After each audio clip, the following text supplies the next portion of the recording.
দর্শক এই যে একটা দৃশ্য দেখতে পাচ্ছেন, আসলে বাচ্চারা এখানে মানে আগুন জ্বালিয়ে তারা ঈদের মধ্যে উদযাপন করতেছে। হ্যাঁ, দেখেন রেল লাইন আছে, রেল রাস্তার পাশে ওরা উপভোগ করতেছে, ওরা আগুন জ্বালিয়ে খুব সুন্দর একটা দৃশ্য দেখতেছে।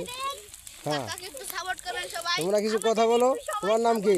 আমার নাম মুরসালিন। আমরা এখানে আগুন জ্বালানোর উদ্দেশ্যে আমরা কিছু পুরা দিয়েছি, পুরাটা দিয়ে খাবো। মাশাআল্লাহ, কি পোড়া দিছো? শালুক। শালুক, মাশাআল্লাহ, তোমরা তো সেই শৈশবের কথা মনে করে দিলে।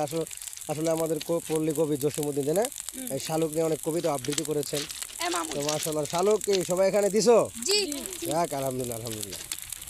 যাক, তোমরা সেই পূর্বের কথা, সেই পল্লী কবি জসিমউদ্দিনের কথাগুলো আমাদেরকে আবার স্মরণ করে দিলে। তোমার নাম কি? মোহাম্মদ রাব্বি। রাব্বি, তোমার নাম? মোহাম্মদ ইয়াসিন। তোমার নাম?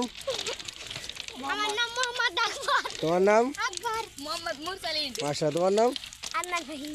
মাশাআল্লাহ, তোমাদের গ্রামের বাড়ি কোথায়? বালিয়াচড়া।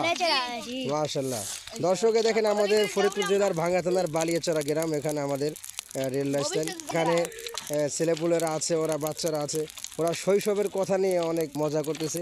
ওরা দেখেন শালুক নিয়ে এখানে ওরা শালুক পুড়িয়ে এরপর ওরা খাইবে, আনন্দ উদযাপন করবে একসাথে। হ্যাঁ, উপভোগ করছে। লাইক কমেন্ট সবাই। মাশাআল্লাহ মাশাআল্লাহ।